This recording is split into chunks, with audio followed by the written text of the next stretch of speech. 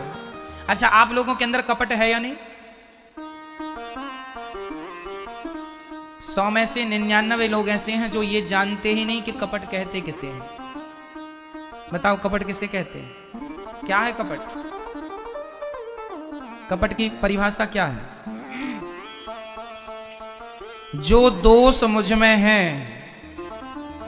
जो बुराइयां मुझ में हैं, पर मैं उन बुराइयों को स्वीकार नहीं करता, यही कपट है।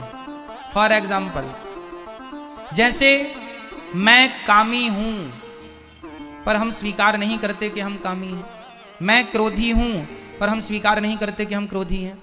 मैं लोभी हूं पर हम स्वीकार नहीं करते कि मैं लोभी हूं।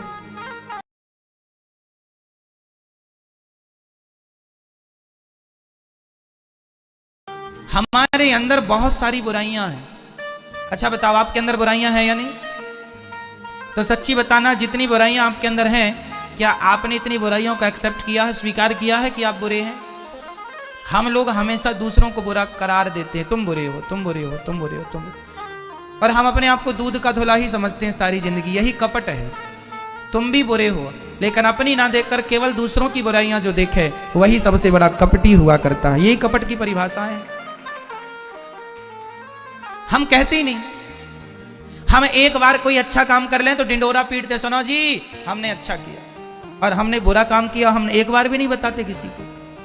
हमसे एक अच्छा काम हो जाए, किसी की जान हमने बचा दी, तो हम अखबार में निकलवाते हमने फलाने की जान बचाई, और हमने कितनों को मार डाला ये तो नहीं निकलवाया।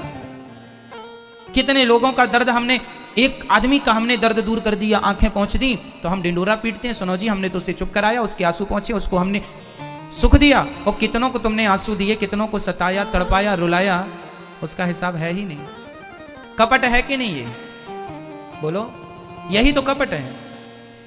हम अपने बच्चे के साथ अलग व्यवहार करेंगे और जेठानी के बच्चे के संग अलग व्यवहार करेंगे, यही तो कपट है। हमारे बच्चे की गिलास में दूध के संग मलाई भी चली जाए, जेठानी का बच्चा है, उससे मलाई देने की जरूरत नहीं। मेरा बेटा मलाई वाला दूध पिएगा, उससे निकाल लिया एक चम्मच मलाई, उसकी में थी, तो ये कपट है। क्यों? मेरा बेटा रोटी मांगेगा तो ताजी बना के दूंगी, जेठानी का बेटा मांगेगा तो रखी हुई ही दे दूंगी। मेरा बेटा रोटी मांगेगा तो ताजी ताजी सब्जी बना कर दूंगी, जेठानी का बेटा, देवरानी का बेटा मांगेगा तो बासी पकड़ा दूंगी, क्योंकि वो मेरा थोड़ी है, ये तो मेरा है। ये तेरे मेरे का जो भेदभाव है, यही कपट है। इसलिए व्यवहार समान करना चाहिए। जो व्यवहार अपने बच्चे के लिए कर रहे हैं, वही व्यवहार संसार के प्रत्येक बच्चे के लिए होना चाहिए। यही तो निष्कपटता है। ऐसो को उदार जग माही, जिसका विचार सब में अपनत्व का हो, उससे बड़ा कौन होगा? वही बड़ा, वही श्रेष्ठ है जो सबको अपना समझे, अपना माने। केवल मैं खाऊं मेरा पेट भर जाए, ये कपट है। और मैं भूखा रह जाऊं पर आपका पेट भर जाए। अपनी थाली भी खिसका दिया था रंती देव ने, स्वयं भूखे थे 64 दिन से। एक चांडाल भूखा आया, वो रोटी खाने वाले थे, उनकी पत्नी, उनका बच्चा। तभी चांडाल बोला भूख लगी है। रंती देव बहुत भूखे थे, पर देखा कि कोई भूखा आया है तो अपनी पूरी की पूरी थाली खिसका दी। चांडाल ने रोटियां खाई और खाकर बोला मेरे कुत्ते भूखे हैं, तो उनकी पत्नी ने रोटी अपनी दे दी, भोजन दे दिया। फिर भी भूखा था तो एक छोटे से बच्चा था रंती देव का, उसने भी दे दिया। और जब तीनों का भोजन उस चांडाल ने खा लिया, तब भगवान को रहा ना गया। भगवान प्रकट हो गए, वाह रंती देव, तुम्हारे त्याग से मैं प्रसन्न हूं। तुम जैसा धर्मात्मा कौन होगा जो स्वयं भूखा होकर दूसरों को भोजन करा रहा है? यही निष्कपटता है, ये निष्कपटता है। लेकिन हम लोग, हमारे घर में 2 लोग हैं, सास और बहू, जेठानी और देवरानी, ये दोनों एक दूसरे की नहीं पट रही है। वो इसको गलत करार देती है, ये उसको गलत करार देती है, लो झगड़ा चल रहा है। सोचो कि तुम परिवार के 4 लोग मिलजुल के नहीं रह पाते, तो तुम्हें देश की डोर दे दी जाए तो तुम देश को क्या करोगे? है ना? एटीट्यूड, अहंकार व्यक्ति को आज जीने कहां दे रहा है। क्यों? क्योंकि कपट भरा हुआ। आज व्यक्ति के अंदर कपट ज्यादा है। हर व्यक्ति, लगभग सारे, मैं सबको नहीं, बहुत लोग कपटी हैं और हैं और मानते भी नहीं कि मैं कपटी हूं। और भगवान कहते हैं कि मुझे कपटी लोग बिल्कुल भी पसंद नहीं है। हनुमान जी लंका गए तो विभीषण से भेंट हो गई। विभीषण ने कहा कि हनुमान जी बताओ, क्या राम जी हम पर कृपा करेंगे? हम तो देखो राक्षस जाति के हैं, हमारा भाई तो देखो कितना गंदा है, माता सीता को चुरा के ले आया। क्या हम जैसे पतितों पर, हम जैसे नीचों पर, हम जैसे नालायकों पर क्या राम जी कृपा करेंगे? तो हनुमान जी जानते हो क्या कहते हैं? हनुमान जी कहते हैं, असमय अधम सखा सुनु, मोहु पर रघुवीर, कीन्ही कृपा सुमरी गुण, भरे बिलोचन नीर। हनुमान जी ने कहा कि राम जी इतने दयालु हैं कि वो हम जैसे बंदर भालुओं पर भी कृपा करते हैं। जब हम जैसे बंदरों को अपना लेते हैं तो आप तो फिर भी मनुष्य हैं, राम जी अपना लेंगे, उनकी शरण में आ जाओ। ऐसा निष्कपट हनुमान जी अपने आप को क्या कहते हैं? हनुमान जी इतने बड़े भक्त हैं, हनुमान जी जैसा कोई नहीं है, पर वो अपने आप को क्या कहते हैं? असमय अधम सखा, अपने आप को अधम कहते हैं। क्या कहते हैं? जोर से बोलो। क्या हनुमान जी अधम है? नहीं। पर वो अपने आप को अधम क्यों कहते हैं? क्योंकि ये उनका बड़प्पन है, अपने आप को छोटा बताना, यही बड़प्पन है। और आजकल का आदमी, दो कौड़ी का आदमी अपने आप को बड़ा बताता है, मैं ये हूं। जरा सा धन आ जाए, मैं ये हूं, मैं वो हूं, मैं बॉस हूं, मैं फैक्ट्री का मालिक हूं, मुझे जानते नहीं, मुझे पहचानते नहीं। जरा सा क्या खिलौना दे दिया परमात्मा ने, अकड़ में घूमता है साहब। जरा सी तुच्छ सी धन संपत्ति, जरा किसी का घर बन जाए, जरा किसी की गाड़ी आ जाए, फिर देखो, है ना, फिर देखो अहंकार, फिर इतना अहंकार, इतना एटीट्यूड, समझ से परे है सब चीजें। इसलिए भगवान कहते हैं कि निर्मल मन जन सो मोहि पावा, मोहि कपट छल छेद्र न भावा। निर्मल मन जन सो मोहि पावा, मोहि कपट छल छेद्र न भावा। क्या चाहिए हमें? निर्मलता, कपट रहित तो हो जाओ। अच्छा बताओ, आप लोग कपटी हो या नहीं? हाँ या ना? क्या आपके अंदर कपट है? हमारे अंदर कपट बहुत ज्यादा है। कपट कैसे दूर होगा महाराज जी? सत्संग के जल से। सत्संग करते रहो, करते रहो, एक दिन मन बिल्कुल निर्मल हो जाएगा। और जिस दिन मन निर्मल हुआ उसी दिन भगवान भी मिलेंगे, उसके दूसरे दिन नहीं, उसी दिन। इसलिए मन को क्या करना होगा? निर्मल निर्मल निर्मल। जरूरत है निर्मलता की, त्याग दीजिए सब चीजें। एक मैया हरिद्वार चली गई गंगा स्नान करने। आप में से कितने लोगों ने गंगा स्नान किया है? सबने? अच्छा, बहुत अच्छा। आप लोगों ने नहीं किया? गंगा जी नहीं गए? चलो कोई बात नहीं, चले जाना फिर कभी। वैसे आप गंगा के स्नान से श्रेष्ठ स्नान तो सत्संग का स्नान है, जो आप लोग कर ही रहे हैं। कोई बात नहीं, कभी अवसर मिले तो देख लेना। एक मैया जी गंगा स्नान गई करने, तो हमने उनको बोला, मैया जा रही हो? हाँ हाँ महाराज जी जा रहे हैं। हमने उन्हें नाली का पानी, गंदा पानी गटर का, एक शीशी में भर के दिया और कहा, हमने कहा जाओ इस शीशी को भी गंगा स्नान करा लेना। तो वो ले गई अपने पॉकेट में रख के, गंगा जी में उन्होंने डाल दिया। 2-3 दिन वो हरिद्वार रुकी तो गंगा जी में वो शीशी डूबी रही। 4 दिन बाद आई वापस तो शीशी लेकर आई। हमने कहा मैया गंगा स्नान हुआ? हाँ जी हुआ। तो हमने कहा वो शीशी है? हाँ जी है, लो। हमने कहा शीशी कितने देर गंगा में नहवाए उसे? बोले महाराज जी हमने तो डुबा दिया, 2-3 दिन तक डूबी रही शीशी। हमने कहा फिर एक काम करो, उसका ढक्कन खोलो और गंगा जल पियो, गंगा जल पियो। उन्होंने ढक्कन खोला तो देखा वो पानी गटर का ज्यों का त्यों, गंदा का गंदा। वो पानी शुद्ध हुआ क्या? नहीं। क्यों नहीं हुआ मुझे बताओ? क्योंकि सीसी के ऊपर से तो गंगा जल गुजरता रहा, वो डूबी रही सीसी, पर अंदर जैसा था वैसा का वैसा ही है। तो फिर मुझे ये बताओ कि आप लोग भी गंगा स्नान करने के पहले जैसे थे, गंगा स्नान करने के बाद भी वैसे की वैसे ही है, तो फिर गंगा स्नान से फिर फल क्या प्राप्त हुआ? क्या लाभ गंगा स्नान का?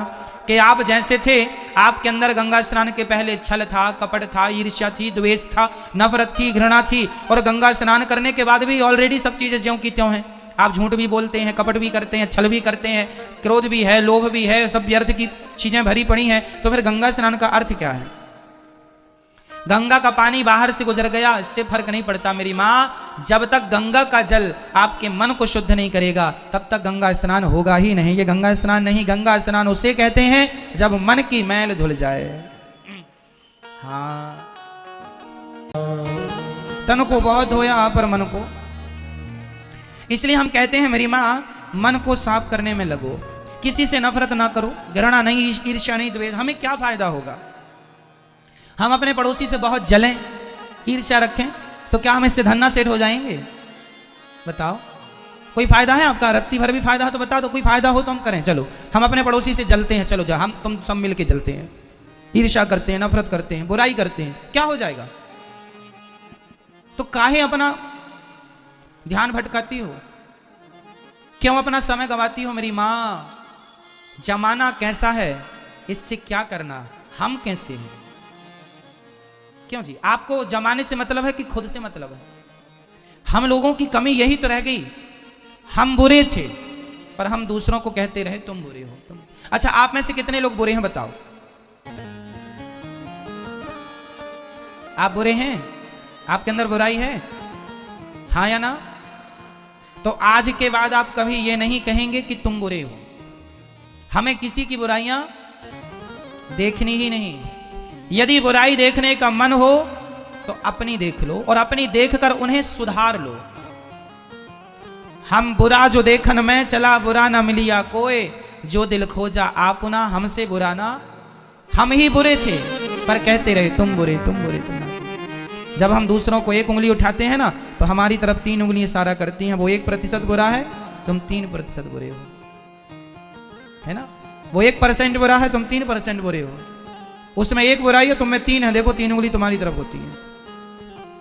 कुल मिला के हमें आज से सिद्धांत बनाना है, हमें किसी की कमी नहीं देखना, हमें किसी की बुराई नहीं करना। हाँ, कोई कमी लग रही है आपके कार्यकर्ताओं में, आप फैक्ट्री के मालिक हैं, आपकी दुकान है और आपको लग रहा है कि इस आदमी में ये कमी है, उसको सामने बिठा लो, सुधार करे, बेटा तुम ये गलती ना करना, ठीक है? ये कमी है, ये लापरवाही नहीं करना, समझाओ, रास्ता सही दिखाना बुरा नहीं है, पर पीठ पीछे उसकी बातें करना, उसकी आलोचना करना, ये सब प्रपंच बुरा है। मैं गलत हूं ना, तो आप मेरे मुंह पे कह दो महाराज जी आपने ये गलती की, तो मैं सुधार कर लूंगा और आपको भी अच्छा लगेगा, आपने बता दिया।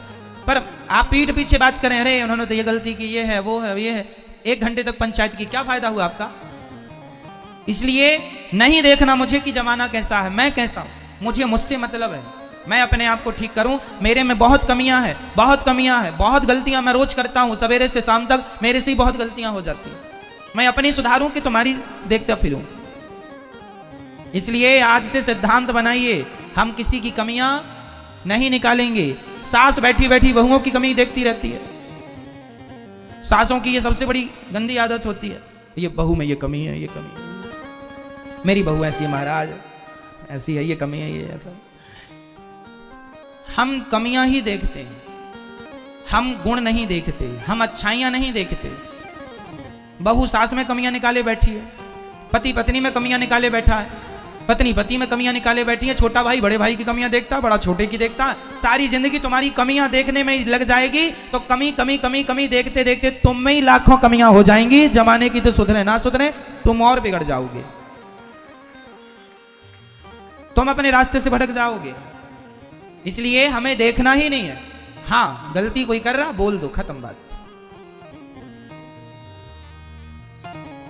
अच्छे बनो, अच्छा बनाओ समाज को, परिवार को, देश को। मैं कभी किसी की आलोचना नहीं करता, मैं किसी की बुराई करता नहीं, समय नहीं है और किसी की बुराई सुनता नहीं। मेरे सामने कोई कहने लग जाए प्रपंच पंचायत, मैं तुरंत उसको बंद करवा देता हूं। भाई ये क्या कह रहे हो, हमें क्या करना? हमारी माताएं इतनी भोली होती हैं, ट्रेन में कोई मिल जाए ना बगल वाली मैया, तो ट्रेन में एक मैया मिल गई तो ये मैया बैठी, उससे अपनी बहू का दुख रोने लग गई। अरे उसे क्या पता तुम्हारी बहू कौन है, कहाँ की है, कैसी है, उसे क्या पता। उसे सुना के उसे रोने, महाराज मेरी बहन मेरी बहू बहुत। उसे क्या करना तुम्हारी बहू से, चूल्हे में जाए तुम्हारी बहू, उसे क्यों परेशान कर रही हो। मतलब लेना एक ना देना दो, कुछ भी नहीं है उससे लेना देना। कोई भी मिल जाए बस शुरू, FM चालू हो जाती, रेडियो चालू, कोई भी मिलना चाहिए बस रोने के लिए, तो रोने लग गए। अरे हमेशा रोया ना करो मेरी माँ, जो आदमी हमेशा रोता है ना वो हमेशा रोता ही जाता है।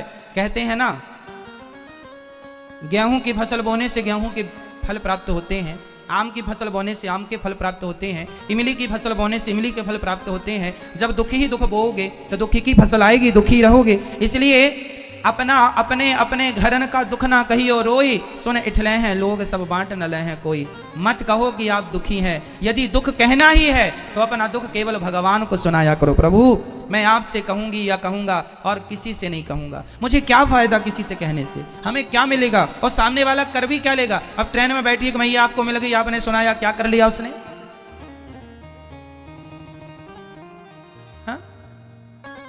अविवेक नहीं मेरी माँ, विवेकी बनो। जो भी कहना है भगवान से कहा, इसलिए हम कहते हैं भगवान को अपना बना लो।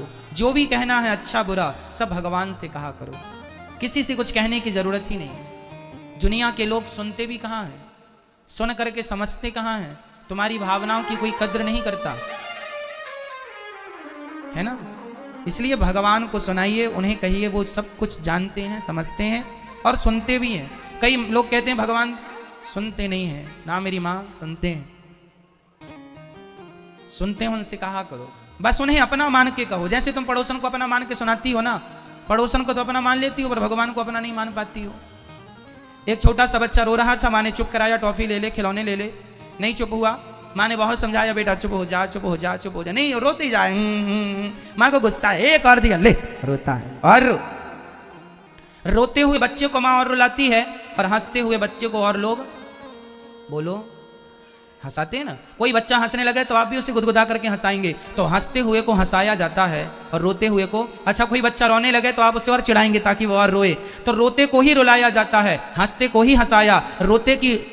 रोते का रोना बढ़ता है, हंसते की हंसी बढ़ती है। आप भी रोते रहेंगे तो रोना ही बढ़ेगा, हंसते रहेंगे तो हंसी बढ़ेगी। इसलिए हंसते रहो, मुस्कुराते रहो। जीवन में सदा रोना है तो केवल भगवान के आगे रोइए, रोना है तो केवल भगवान के लिए रोइए। ना संसार के आगे रोने की जरूरत है, ना संसार के लिए रोने की जरूरत है। रोना है तो भगवान के लिए और भगवान के आगे बस। हाँ मैं सबका होकर देख लिया, एक तेरा होना बाकी है। रोया मैं बहुत जग के आगे, तेरे आगे रोना बाकी है। मैं बहुत रो लिया जग के आगे, संसार के लोगों के आगे बहुत रोया, पर लोग मेरे रोने का मजाक उड़ाते हैं। लोग रोने का मजाक उड़ाते हैं, इसलिए कहता हूं हाथ जोड़ के मत रोया करो किसी के आगे। रोना है तो केवल अपने गोविंद के आगे। प्रभु आप मेरे हैं, जो कहूंगा मैं आपसे कहूंगा, अच्छा कहूंगा बुरा कहूंगा सब आपसे कहूंगा। इसलिए भगवान से एक प्यारा संबंध जोड़ लो, भगवान से एक प्यारा रिश्ता जोड़ लो, ताकि आप अपना सुख अपना दुख उनसे कह सकें और फिर आपको किसी के आगे रोने की जरूरत ना पड़े। मैं आपको कह दूं ना मेरी माँ, सच्ची बोल रहा हूं, मैं जीवन का अनुभव बोल रहा हूं। भगवान के आगे एक बार रो लोगी ना, सच्चे मन से लिख कर देता हूं मैं स्टाम्प पे, तुम्हें सारी जिंदगी कभी किसी के आगे रोना नहीं पड़ेगा। एक बार भगवान के आगे कोई रो ले, भगवान का हो जाए, कह दे कोई कि प्रभु मैं आपकी हूं या आपका हूं। इतनी सी बातें लोगों की समझ में पता नहीं क्यों नहीं आती, क्यों इतनी सी बात समझ में नहीं आती। भगवान के बन जाओ, फिर देखो सुख जीवन का।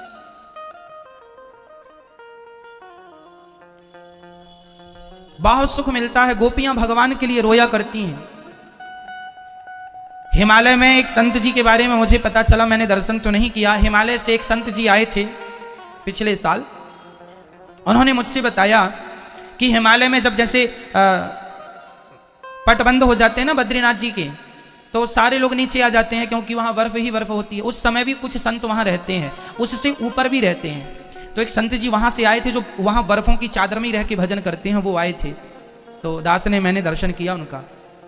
तो हमने उनसे पूछा कि वहां और कितने संत हैं। उन्होंने बताया कि वहां केवल 35 संत हैं, जो अलग अलग स्थानों में, गुफाओं में रह के भजन कर रहे हैं, बर्फ में भी। एक संत के बारे में उन्होंने बताया, बोले ऐसे एक संत वहां रहते हैं जिनकी केवल रोने की उपासना है, वो केवल रोते हैं। बोले उनको गंगा मैया ने दर्शन भी दिया है और वो रोज रोते हैं। उनकी साधना केवल रोना है। कैसे रोते हैं, कहाँ रोते हैं? बोले रोज गंगा जी, रात्रि में तो वो अपना भजन करते हैं, सुबह उनका 2 घंटे का केवल रोने की साधना है, केवल रोना।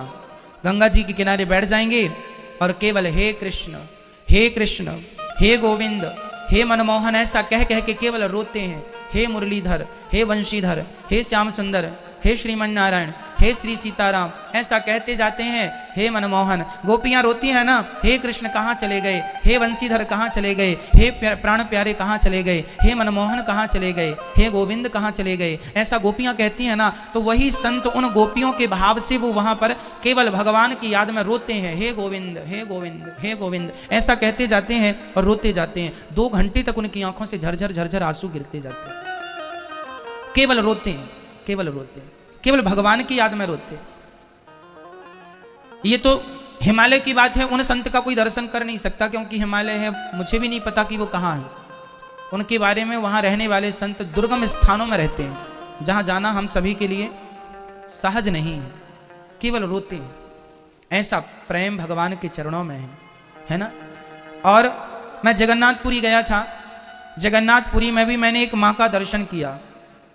वो माँ कथा सुना करती हैं कभी कभी। जगन्नाथ भगवान के द्वार पर वो जाती हैं और 1 घंटे तक कंटिन्यू जगन्नाथ जी के सामने रोज रोज मीन्स 365 दिन डेली रोज रोती हैं। मैंने अपनी आंखों से देखा। जगन्नाथपुरी के जो लोकल लोग हैं वो सब उनको कर्माबाई के नाम से जानते हैं।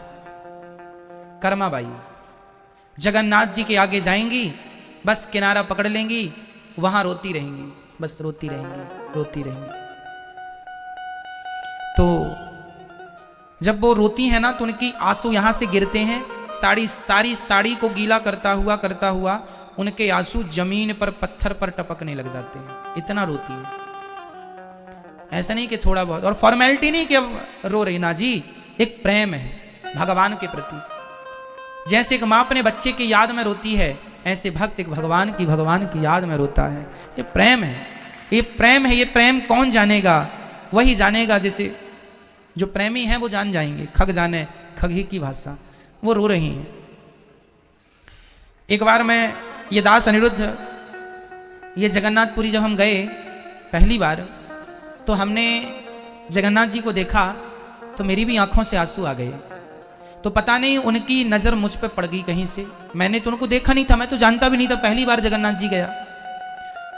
जगन्नाथ जी को देखकर बस आंखों में अपने आप आंसू आ गए, क्योंकि जब भगवान यूं हाथ पसारे खड़े हैं ना जगन्नाथ जी, तो उनको देख के ऐसे आंसू आ जाते हैं कि प्रभु मैं ही अभागा था, आप तो हाथ पसारे मेरे लिए कब से खड़े हैं। मैं ही अभागा था कि आने में इतनी देर कर दी आपके पास। मैं ही आने में देर, नहीं तो भगवान तो खड़े हैं। जगन्नाथ जी तो ऐसे खड़े ना हाथ पसारे, तो माओ मैं गले से लगा लूं, लेकिन हम अभागे पापी हैं, हम जाते ही नहीं है। हमें समय नहीं होता ना, लोगों को कहते हैं लोग समय नहीं है, समय नहीं। इसलिए कहा करता हूं मेरी माँ, भगवान करे आप खूब व्यस्त रहो, खूब आप पैसा कमाओ, खूब फैक्ट्रियां चलाओ, दुकान चलाओ, खूब नाम इज्जत कमाओ, लेकिन सब कुछ करते हुए थोड़ा सा समय निकालो और जगन्नाथ जी का दर्शन करो, बिहारी जी का दर्शन करो, द्वारिकाधीश जी का दर्शन करो, विठलनाथ जी का दर्शन करो, सांवरिया सेठ का दर्शन करो, रंगनाथ भगवान का दर्शन करो, तिरुपति बालाजी का दर्शन करो, बद्रीनाथ जी का दर्शन करो। जीवन में ये साक्षात विग्रह हैं, ये कोई मूर्तियां नहीं है कि पत्थर की मूर्तियां हैं। प्यार करो भगवान से। रोना है तो भगवान के आगे रो लो। जो उनके आगे रो लेता है उसे किसी के आगे रोने की जरूरत नहीं होती।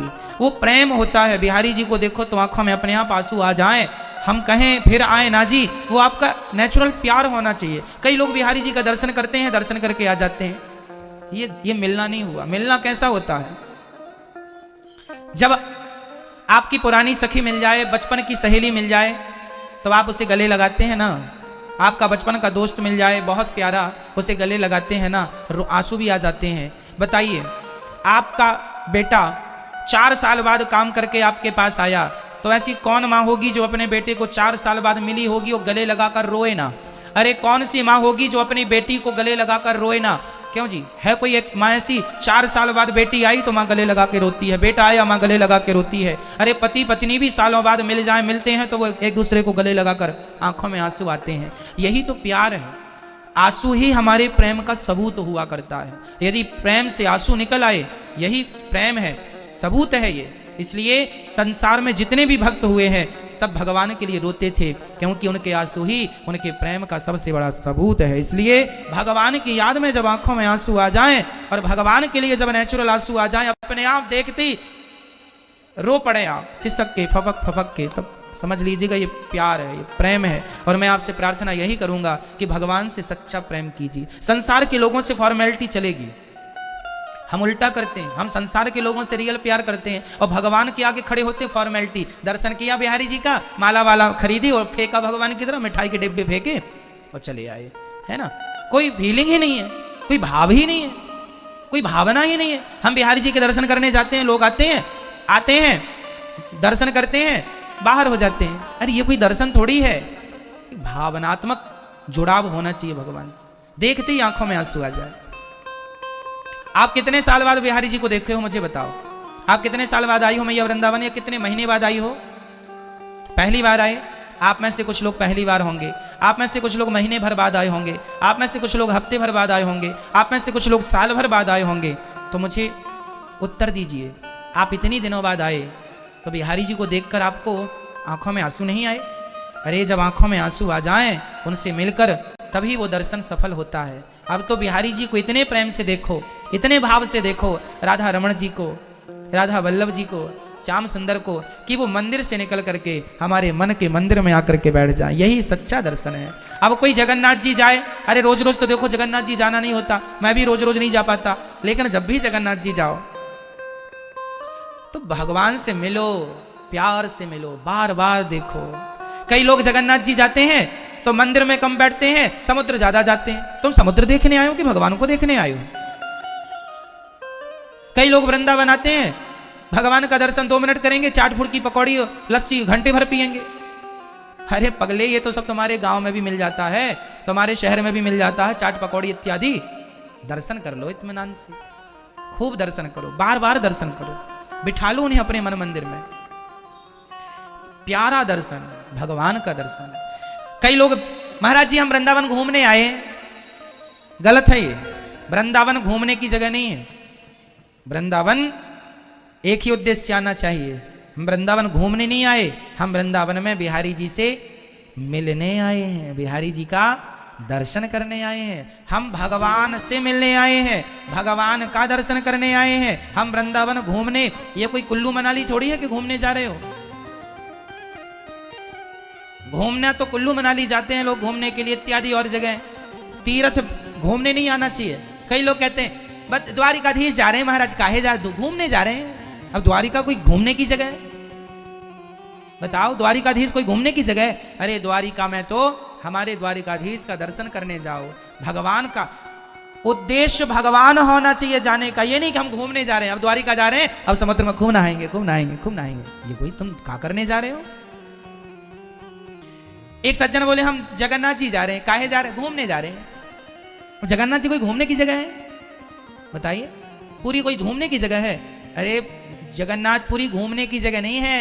जगन्नाथपुरी तो अपने जगत के नाथ से मिलने के लिए जा रहे हैं, अपने भगवान से मिलने जा रहे हैं। वृंदावन कोई घूमने की जगह नहीं है। वृंदावन तो अपने बिहारी जी से मिलने आ रहे हैं, अपने राधा रमण जी से, अपने गोपीनाथ जी से, राधा वल्लभ जी से, अपने प्यारे भगवान से मिलने आ रहे हैं। अपनी राधा रानी बरसाने जा रहे हैं। बरसाने घूमने जा ना जी, बरसाने कोई घूमने की जगह है? बरसाने तो हमारी राधा रानी का हम दर्शन करने जा रहे हैं, अपनी माँ से मिलने जा रहे हैं। दाऊ जी जा रहे हैं, कहाँ जा रहे हैं? दाऊ जी घूमने? ना जी, घूमने नहीं, अपने दाऊ बाबा का दर्शन करने जा रहे हैं। पंढरपुर जा रहे हैं, पंढरपुर जा रहे हैं, काहे जा रहे हैं? घूमने? ना जी। तो आज के बाद आप लोग घूमने का शब्द प्रयोग नहीं करेंगे, घूमना प्रयोग नहीं करेंगे। न जाने कौन से गुण पर दयानिधि रीझ जाती। वाह, भगवान तो भगवान है। पूतना पर रीझ गए और पूतना की भगवान ने सदगति कर दी है। पूतना पिछले जन्म में राजा बलि की बेटी रत्नमाला थी, आज भगवान ने इसका उद्धार किया। वामन भगवान जब गए तो रत्नमाला ने बोला कि ऐसा बेटा मेरा होता तो दूध पिलाती, भगवान ने तथास्तु कहा। फिर कहा कि ऐसा जब 3 पग भूमि में सब नाप लिया तो बोली रत्नमाला ऐसा छलिया बेटा मेरा होता तो जहर दे देती, कहा तथास्तु। जहर भी देने का भाव आया और दूध पिलाने का भाव आया तो भगवान ने आज उसे पूतना बनाया, तो दूध भी पिला रही है और जहर भी पिला रही है। एक ही समय में दोनों वरदान पूरा किया और पूतना का उद्धार हो गया। इसके बाद भगवान शकटासुर पर कृपा करते हैं, छकड़े पर आकर बैठा, शकटासुर को भगवान ने मार गिराया। इसके बाद तृणावर्त को भगवान ने मारा, तृणावर्त को मारा। उसके बाद भगवान ने भगवान का नामकरण संस्कार श्री गर्गाचार्य जी ने कराया। हमारे हिंदू धर्म में, सनातन धर्म में 16 संस्कारों की बात कही जाती है। मैं आपसे रोज ये बात दोहराता हूं, निवेदन करता हूं लगभग प्रत्येक कथा में कि बच्चों को संस्कार देना मत भूलिएगा, नहीं तो बहुत आपको कष्ट उठाना पड़ेगा। बताइए, बच्चों को प्रॉपर्टी देना जरूरी है कि संस्कार देना जरूरी है? क्या चाहिए? अरे प्रॉपर्टी, धन दौलत तो उनमें योग्यता होगी, संस्कार आप दे दोगे तो अपने बल से कमा लेंगे, बहुत कमा लेंगे। और यदि आपने संस्कार नहीं दिया और केवल प्रॉपर्टी दे दी तो वो सारा पैसा प्रॉपर्टी बेच बेच के वो गलत कामों में खर्च कर लेंगे, जो दिया था वो भी नहीं बचेगा। इसलिए जरूरत है संस्कारों की। और आजकल के माँ बाप बड़े लापरवाह हो गए हैं, अपने बच्चों को संस्कार देते ही नहीं। केवल पैसा, मेरा बेटा को ये दे दूं, मेरे बेटे को वो दे दूं। क्यों? तुम्हारा बेटा कमा के खा नहीं सकता? आदमी आज परेशान है। एक दादाजी बोले महाराज जी, वो रो रहे हैं। एक अपने मुनीम से कहा क्यों जी घर में कितनी संपत्ति है? मुनीम ने 1 हफ्ते में बताया महाराज सेठ जी आपके पास इतनी दौलत है कि आपकी 7 पीढ़ियां बैठी बैठी खा सकती, इतनी संपत्ति आपके पास। तो सेठ जी रोने लगे। मुनीम जी बोले क्यों रो रहे हैं? बोले 7 पीढ़ी तो खा लेगी, 8वीं का क्या होगा? 8वीं पीढ़ी के लिए अभी से सेठ जी रो रहे हैं।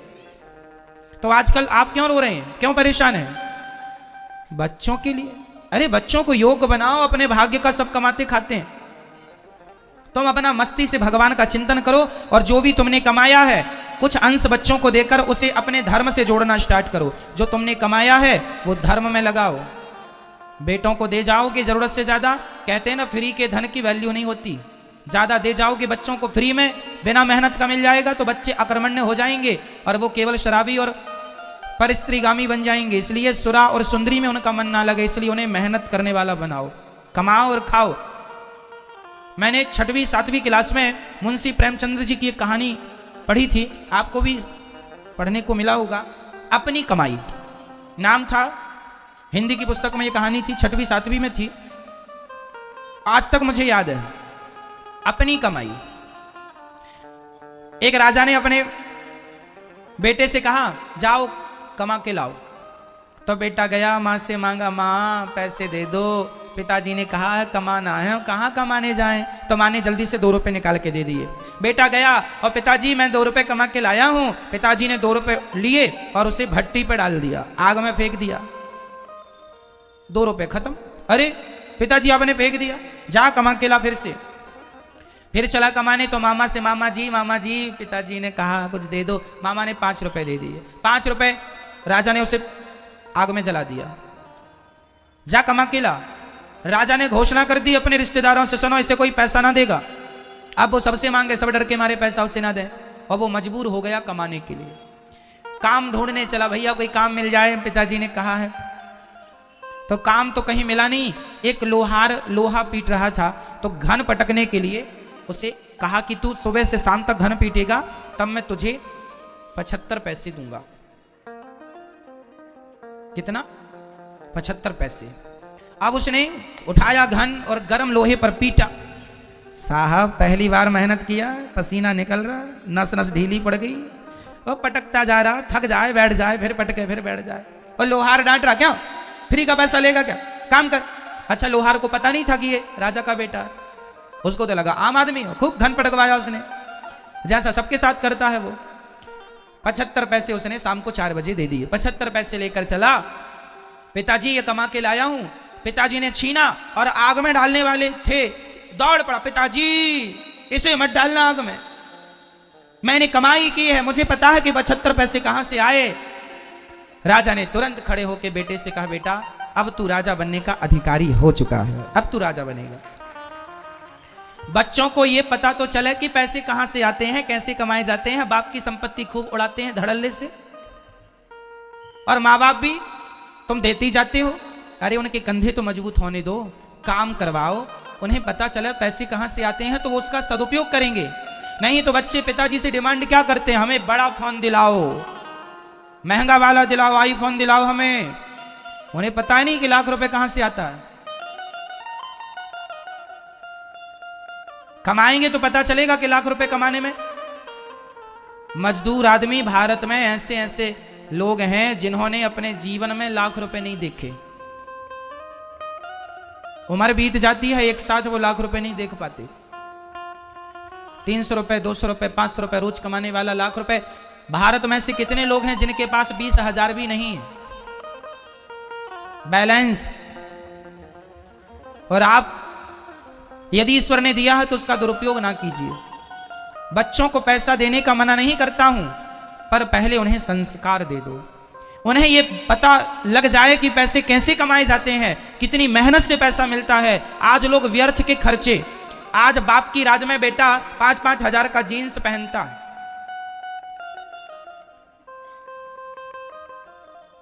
5-5 हजार की शर्ट पहन लेता है। क्यों जी, कमाते भी हो कुछ? ना जी, कुछ नहीं कमाते, बाप के टुकड़ों पे पल रहे हैं, कुछ नहीं कमाते। ऐसे में तुम्हारी औलाद, तुम्हारे बच्चे अकर्मण्य हो जाएंगे और तुम्हारे मरने के बाद यही बच्चे कटोरे लेकर भीख मांगेंगे। क्यों? किनकी तो आदत टुकड़ों पे पलने की हो गई है। अपना तो जो कर्मठ शरीर था, कर्म करने की जो शक्ति थी, वो तो सीखा नहीं। भाई 2 शेर होते हैं, एक शेर होता है सर्कस का, एक होता है जंगल का। सर्कस का जो शेर होता है वो मालिक के टुकड़ों पर पलता है, और जंगल का शेर जब उसे भूख लगती है तो वो अपना शिकार खुद करता है, शिकार के लिए दौड़ता है, घायल भी होता है, कोशिश भी करता है, चतुराई से भी काम करता है। और सर्कस का शेर, उसे कोई चिंता नहीं, उसे तो टाइम से टुकड़े मिल जाएंगे, खा लेगा। तो जो माता पिता, सेंटेंस सुनो, पूरी बात सुनो, याद करो, जो माता पिता अपने बच्चों को बहुत धन देते हैं वह अपने बच्चों को सर्कस का शेर बनाते हैं। सर्कस के शेर को एक बार जंगल में छोड़ दिया गया तो जंगली कुत्तों ने शेर को खा लिया। शेर का शिकार किसने कर लिया? कुत्तों ने। रिसर्च हुई, पता लगा, टीम बैठी, पता लगा कि जंगल में इसलिए कुत्तों ने शेर को खा लिया क्योंकि शेर सर्कस का था, उसे टुकड़े पर पलने की आदत हो गई थी, वो अपना शिकार करने का टैलेंट भूल चुका था। और आज कुत्तों को लगा कि ये हम तो मर ही रहे, भूखे इसी मार के खाएं, तो कुत्तों ने खा लिया। तो याद रखना, जो अपने बाप के टुकड़ों पर पलते हैं वह सर्कस के शेर हो जाते हैं। जंगल के शेर बनना है तो अपनी कमाई खुद करो और अपना कमाया ही खाओ। अपना शिकार खुद करो, खुद कमाओ, खुद खाओ। यदि बाप के टुकड़ों पर पलते रहे तो बाप के जाने के बाद कल कुत्ते आपका शिकार कर लेंगे। अर्थात जो है खत्म हो जाएगा, कल फिर किसी के भरोसे रहना पड़ेगा। इसलिए बच्चों को समय से योग्यता दो, टैलेंट दो, काबिलियत दो, काबिल बनाओ। समझ रहे हैं? तो आपके हिसाब से क्या देना जरूरी है?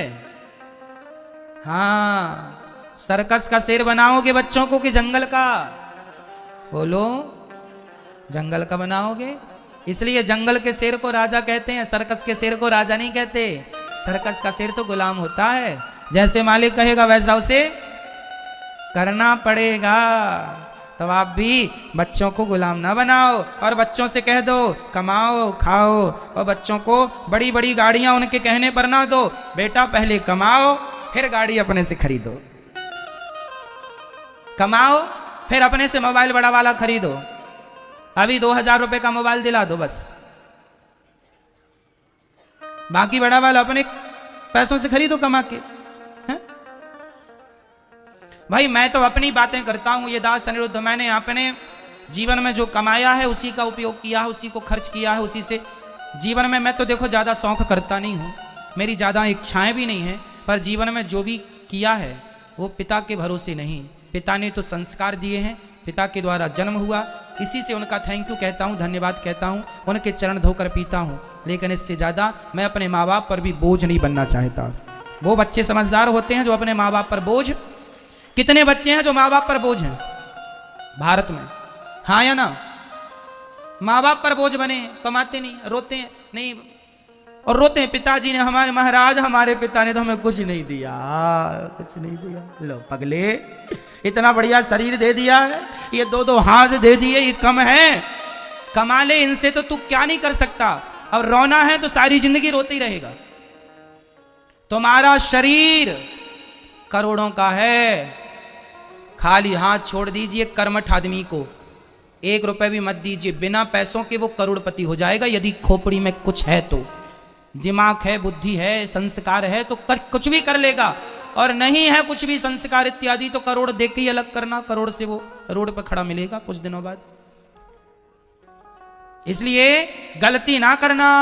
आपको लगता है पैसा सब कुछ है, ना जी, पैसा भविष्य बिगाड़ता भी है। पैसा भविष्य को यदि दुरुपयोग करोगे तो बिगड़ जाएगा, और सदुपयोग करोगे तो सुधर जाएगा। इसलिए पैसा है तो अपने पुण्य में लगाओ, कुछ अपने व्यापार में लगाओ, कुछ बच्चों में लगाओ, बच्चों को भी दो, पर कुछ हिस्सा पुण्य में जोड़ो, धर्म से जोड़ो, परमार्थ करो, वही आपके संग जाएगा। बेटों को करोड़ दे दो, करोड़ देने के बाद उसका 1 रुपए का पुण्य नहीं मिलेगा, पर किसी एक भूखे को भोजन करा देना बहुत बड़ा पुण्य हो जाता है। इसलिए कुछ पुण्य करते रहना। आजकल के बच्चे इतने होशियार हैं कि माँ बाप की सारी संपत्ति ले लेते हैं, और कभी माँ बाप कहें बेटा जरा हमें 20,000 दे दो, हम पुण्य कर लें, दान कर लें। अरे माँ इतना दान करोगी, इतना पुण्य करोगी? लो ले लिया करोड़ों, और माँ मांगती है कि जरा पुण्य कर लूं, दान कर लूं, तो नहीं देता है। तो तुम्हारी औलाद सबकी नहीं, जिनकी है वैसा सबके लिए नहीं है। कुछ बच्चे तो बहुत अच्छे हैं, अपने माँ बाप को अपने हाथ से दान पुण्य उनके हाथ से करवाते हैं। कितने बच्चे यहाँ आते हैं अपनी माँ को लेके, महाराज जी मेरी माँ को गौदान करना है, तो बेटा ही अपनी माँ का सहारा खर्चा करता है, सहयोग करता है। कितने बच्चे हैं जो अपने माँ बाप को भागवत सुनवाते हैं, कितने बच्चे हैं जो अपने माँ बाप के लिए अन्य क्षेत्र करवाते हैं, माँ बाप के हाथ से बंटवाते हैं। और कुछ बच्चे